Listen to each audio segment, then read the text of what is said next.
The latest installment in the Pokemon series has taken the world by storm, for better or for worse. As for my personal experience, I played the game for 26 hours in the first 72 that it was available. Did I get anything done? Absolutely. Just not very much. What exactly did I get done, you, the inquisitive viewer, so politely ask? Well, lean in close, and let me tell you the tale of the first 3 days of my Paldean journey. We booted up the game for the very first time, creating my personal goth girl queen, named ourselves Isigil, and were immediately thrown headfirst into the lore of the boarding school we'd be attending. It seemed chill, just as long as there was no worry of any large feathered creatures flying by too close to the campus. Oh, come on! And that's when we were met with the immaculate views, our home, and our MILF of a mom, because I guess that's just what's popular these days. We also met with the school's director, Clavel, who our mom had to discuss some things with, sending us to our room to put our nice little uniform on. Look at us, so cute and oblivious to the discussion occurring downstairs. Upon our return downstairs, the director ushered us outside to show off the 3 Pokemon he had brought along for us to take a pic from. Wow, is that a locationally dependent legal grass cat? Elvis's wet dream? And a clueless arsonist? What a ragtag team! Now, arson is illegal, but it would probably be a greater offense to not take this little guy under our wing. So we named him Applesauce and came face to face with our rival, Nimona. I mean Nimona. She, of course, took the plant-based cat, insisting we go to the beach and duke it out with our newly recruited pals. And just like the current state of the world, Nimonia's green feline was set ablaze. After our easy win, we met back up with our mom, who gave us a sandwich that she had hand-prepped for us, some potions, and a few words of encouragement before we headed for campus to attend our first day of class. Along the way, we caught ourselves a Lechonk, who we lovingly named Pigzagoon, as well as Yarn the Tarantula, and Discount Pika the Pommy. There were a few other Pokemon along the path, but we weren't even gonna bother with them. The reason? We decided to restrict ourselves to the use of only the new Paldean Pokemon. No relying on old favorites, and honestly, I have no regrets. I've really been enjoying figuring out the new Mons as I go, and even discussing favorites and such with my Twitch chat. And we're still going strong with the game, so you should come by sometime to see what I'm up to. Live times are on screen right now, and the link is in the description. And while I'm at it, let's talk about how only a small percentage of you are subscribed to this channel right now. So if you aren't already subbed, you should do that. You can always change your mind later. Anyways, where was I? Oh yeah, I fell off a cliff. Yeah, there was this mysterious noise that came from nearby, and upon investigating, we spotted the red feathered Pokemon that had flown over the school campus minutes before crash landed on the beach below. But apparently, if you stand too close to a cliff face, a piece will break off below your feet, plummeting you down to your untimely demise. But your phone's a parachute, so never mind. The large scarlet creature was in a lot of pain, so we were met with a choice. Do we leave it to suffer on this beachfront, or do we give it the delicious sandwich our mom had made us? Bologna and cheese is my favorite, but wait, did she put mayo on this instead of aioli? Never mind, the doofy Pokemon can have it. I knew it. I knew it wanted the sandwich. And that's when it gained the strength to glow bright orange and stand on its hind legs, strutting off to the cave in front of us where there were just too many Houndours that tried to take me out. But thankfully, Koraidon came to my rescue, hopping away with me slung over its arm like a wet rag, before slumping back over with exhaustion. Not long after, we met this guy. Arvin's his name, and he wasn't too pleased by Koraidon's disappearance, pinning the responsibility of taking care of the big guy on me after a quick and easy battle and running off. And that is when we were tasked with going on our own path to get to the giant city of Mesa Goza. A truly awful idea. It is so unbelievably easy to get sidetracked in this game and make absolutely no progress. Which is why it wasn't until 3 hours into playing the game that we made it to the front gates of Mesa Goza to battle Pneumonia again. But hey, along the way we caught quite a few new friends like Slurpee here, as well as Flapjack, filling in our 6th and final spot on the team. Also, Nimona is a pushover. Like, that battle in front of the city is easy, even with her using the new terrestrialization mechanic of the game. After absolutely obliterating Nimona, we explored the massive city of Mesa Goza for a while before having yet another battle with some extra bad kids from Team Star. But Nimona had a trick up her sleeve. While we were off wandering aimlessly through the streets, she was off getting me a Terra Orb, allowing us the ability to finally terrestrialize ourselves. With this newfound power, it was time to wreak havoc on these rebellious teens with our crystalline spider, except, oops, I forgot bug types are absolute garbage. So we ended up switching out for the final blow. And now it was time for the greatest challenge of them all, being the new kid at school. We handled it pretty well though, and after a lot of back and forth between different sectors of the school, meeting up with Nimona and Arvin, who told us of the classic gym challenge and some mystical herbs, respectively, we were abruptly hacked by one calling themselves Cassiopeia, who told us of their own operation tasked with taking down Team Star. I call it Operation Starfall, but I'll need allies to carry out this operation, and I'd like you to be one of them. Sure. A very eventful day, I must say.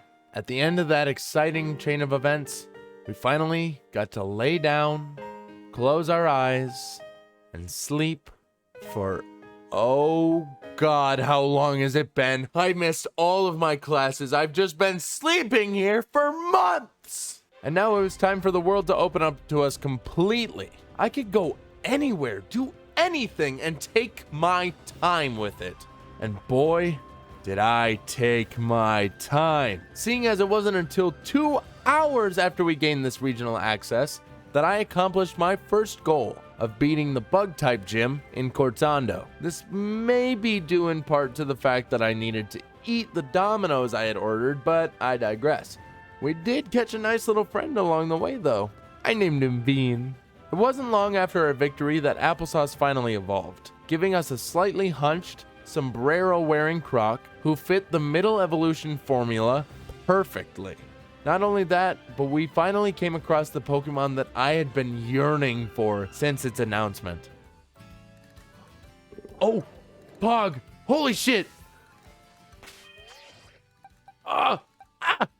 We'll see. We'll keep trying with the regular ball. Nice! There we go! Yes! We got a Charcadet! We named him Mega Man, as everyone should, and went off to evolve yet another Mon. This time, it was Yarn, and let me tell ya, Spidops is probably one of the most horrifying Pokemon I have ever seen. Its long stick-like arms and gas mask-looking face really is the stuff of nightmares. And that was about everything we got done in our first 9 hours of play. There was still so much more to explore, but we were gonna wait till the next day to continue the journey. We started off the second day with a little bit of a makeover, cause I was kinda over the default outfit. But now look at us, looking like the nerdy girl in every single anime that's ever aired. The day did begin with a lot of the same, exploring, leveling up our dudes, and picking up every single item we could see. Our goal at the very start was to take care of the Sky Titan, so off we trekked to the mountaintop our GPS was taking us to, whereupon we spotted a giant bird just dropping rocks. This man was out here making everyone's life harder, not to spite anyone, no. It was just because he thought it was fun. The fight with Bombardier was an easy one too. No thanks to Arvin, who came in with his level 19 Knackley to get some super effective attacks off. And that was the first of many moments where I thought, damn, maybe I'm a little overleveled. But not by too much, so I thought very little of it. And that was the first Titan down. Arvin made us a sandwich with the Herba Mystica we had found, and we fed it to Koraidon. Arvin was not too pleased by that one. He threw a little bit of a tantrum and then packed up his picnicking set, telling us to leave and that he didn't need any help putting things away. Felt a bit fishy to me personally, but I guess we'll just trust the kid with mommy issues to know how to clean up after himself. Now it was back to the grind. Truly about 70 to 80% of these first 3 days, but I won't complain. I honestly kind of enjoy it. But regardless, along the way to our next objective, we did what needed to be done, catching a Magikarp, naming it Timmy, and immediately shoving it away in the box. Flapjack also hit us with a surprise evolution, baking before our very eyes. This was all along the path to the nearby Team Star camp, the first one we decided to take on. Outside of the base, Cassiopeia gave us a call to explain the operation, but not before some random guy named Clive strolled over to get in on the call. Wait, Clavel, is that you? Well, according to him, no, but I wouldn't trust someone claiming to be a normal academy student just like you. But Cassiopeia trusted Clive enough to let him join in, but not enough to fully participate, so he stood off to the side as we raided the base. The raid was fairly simple, just defeat 30 of Team Star's Pokemon within the time limit, and then you can face the boss at the camp. That time limit must be tight, huh? Maybe like 2 or 3 minutes. 10 minutes? Oh, Skinny, it's cause the game is for kids. It may take them a little long. I don't care. That's too long. It took less than 2 minutes for me to complete. These kids gotta step up their game, man. Anyways, after absolutely ruining the grunts, we faced Giacomo in a head-to-head battle where, yes, he did indeed fight me with that giant car he's standing on. It took out Discount, but Applesauce was there to avenge her, and that was the first Star Camp done. Now that Team Star had been knocked down a peg, it was time to continue our journey through the gyms, starting with the one that was right down the path from the camp we just raided. It was water type, and we had both Bean and Discount to deal tons of damage. Or I guess not. And now I have to bring his wallet to him? Really? This guy, I tell ya. Well, if you were to guess what happened next, you'd probably be right. As when isn't it the case that I go off and spend way too much time making absolutely no progress? Here. Alright, let's get a bit of audience participation going on with a pop quiz. Alright, everybody gather around, pop quiz. How long do you think it took me to do another meaningful thing? Comment your answer below. I'll wait. Now, for those of you who chose option B, I understand me saying too much time making no progress is a little misleading, but do you really have that little faith in me? I will say though that the next thing that we did was not what we had sought out to achieve to begin with, but that's a whole nother problem that starts with an A and ends with nothing because I can't focus on the joke. Slurpee did evolve in that time though, so that's pretty neat. Our new goal was to defeat Great Tusk, the ground titan, which we were definitely not supposed to be doing. I think it was the constant Okos it was dishing out that gave me that thought, but who's to say? All it took was paralyzing the mammoth with Lick, lowering its attack and accuracy as much as possible, and chipping away at its health slowly but surely until we got it so low that it ran off. At which point, Arvin joined the fight with his level 44 Scovillain, who was kinda helpful, I guess. And that's when Bean evolved, going from the tiny little boy he was to a slightly taller boy. He does have 2 olives now though, that makes him extra special. Next, we made our way to Port Marinata, catching a few new friends along the way. Not like good friends though, just kinda acquaintances, seeing as all of them made their way straight to the box. But the only one truly worth noting was Echo the Finizen, aka a close second on my list of favorite Pokemon. I really don't know if anyone will ever beat out Eevee on that front, but this dolphin is definitely up there. At the port we found Kofu, battled his assistant to gain even a bit of attention from the guy, and returned his wallet to him. He decided to take this opportunity to make me do a quick bidding minigame to gain enough of his faith to let us battle him back in Cascarafa, which we immediately flew to take him on. Now I think this is where I realized I did these things a little out of order. We entered battle, and to my surprise, Kofu's Pokemon were on par with my Mon's current leveling, and that posed a problem for us. That problem being that his Mons absolutely smoked us. It was not pretty.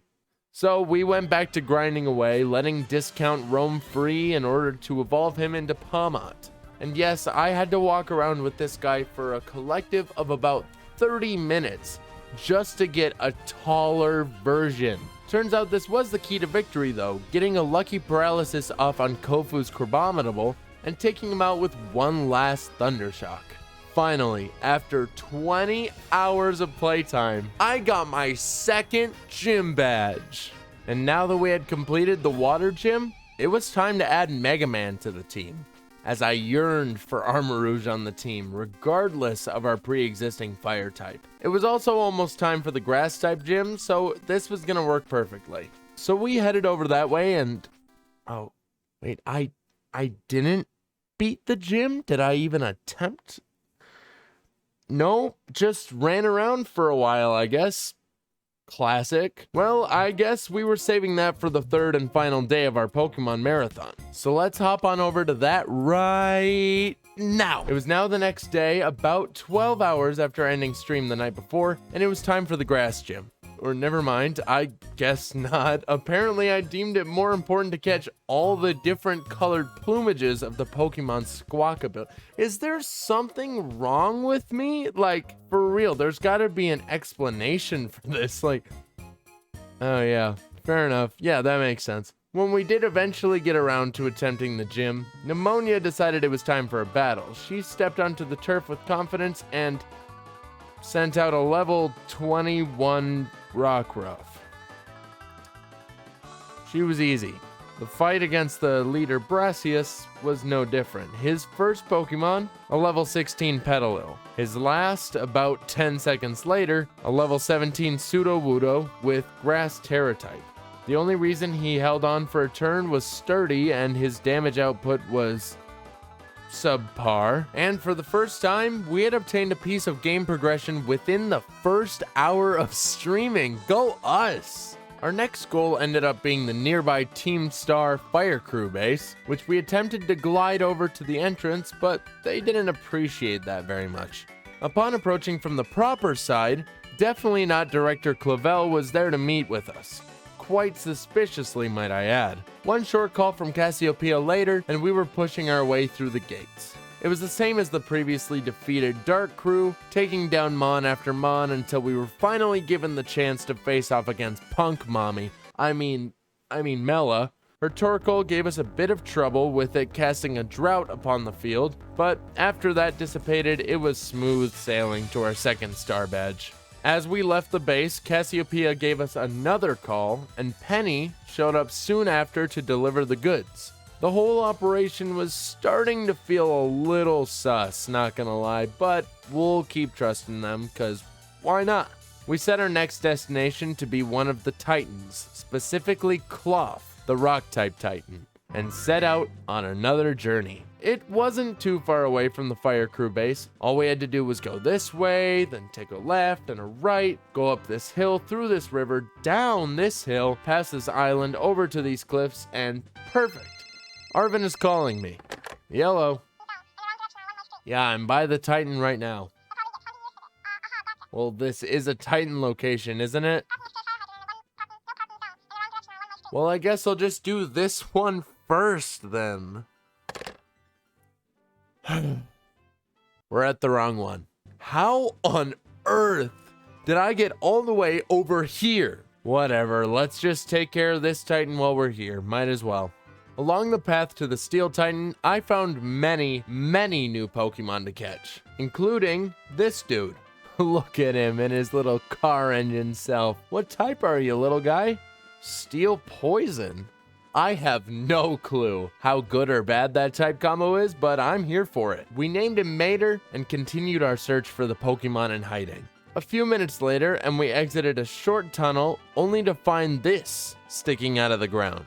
Hold on, y'all remember the eel boss from Super Mario Sunshine? Pretty sure that's him. He had us play a quick game of cat and mouse before emerging from the earth, revealing his true self.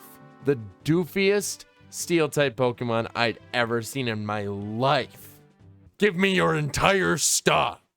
The battle was a cinch, Applesauce absolutely annihilating the worm with Flamethrower. He ran off for a bit, but we followed closely behind. After another back and forth chase with the big guy, Arvin showed up, contributing literally nothing to the fight, as a single Flamethrower was all it took once again. After a quick retrieval of the Herba Mystica and a sandwich containing it, we got ourselves a wormy boy named Thor and started making our way back to Cloth to take down yet another Titan. Just kidding, you thought I would go straight there? Wrong! I spent the next 2 hours fighting random trainers, finding new areas, catching Pokemon, and evolving the ones we already had. We finally got Applesauce to reach his final Evo, Skeledirge, a fire ghost type, Bean to his final form, Arboleva, and Bingus, the newly added Wooper, to his Evo, Clodsire. It did take us 2 hours, but time is not of any concern to me when I play this game. I just go with the flow and vibe till I drop. We did get around to the Claw fight eventually though, and it was likely the easiest fight yet. I could not tell you why it was so easy, but hey, just another one of the many mysteries of the world, I suppose. And finally, after attempting to evolve Echo but failing, and partially scaling the side of Glaciato Mountain, we fell down a hole. There were quite a few interesting Pokemon down there though, like this guy, Glamet. It's super ultra cool how every time I encountered one, it would just self-destruct, basically rendering him uncatchable. Super awesome, right?